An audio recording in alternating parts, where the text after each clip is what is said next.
How to use TikTok's text-to-speech voices. Hello everyone, welcome to this channel. I'm here to help you out today. So without any delay, let's get started.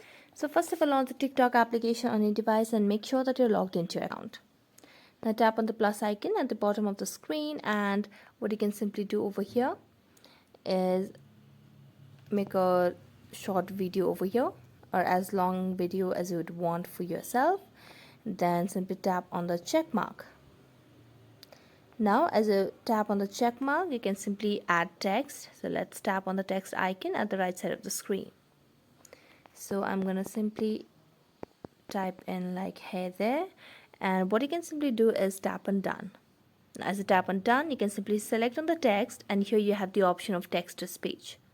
Select on the option of text to speech, and as you do that, it will now just use the TikTok's text-to-speech feature available over here. So now you can simply tap on your story or just post it on TikTok and you'll be done. So that's it. Thank you so much for watching this video. See you next.